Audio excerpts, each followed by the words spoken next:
भाई हमार आज है नवरात्रि के छठा दिन।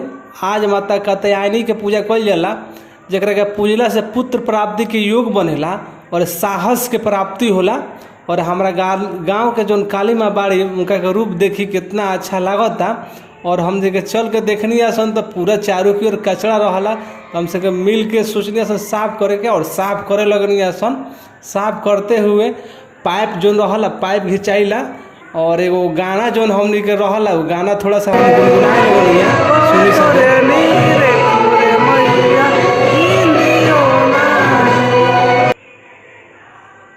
और पाइप में पानी आइला और पानी से हम सब लगनी से साफ करे। आ बर्तन लेके हम चल दनी धोए खातिर। धोला के बाद हम सब आदमी मिलजुल के अच्छा से सफाई कैनी आसन। सफाई कैला के बाद जौन मंदिर के आगे वाला सीन रहा ओकरो को साफ कैले बानी सन। अब चारू की ओर हम साफ कर दिल बानी सन। देखी सब रउआ कैसन लागता।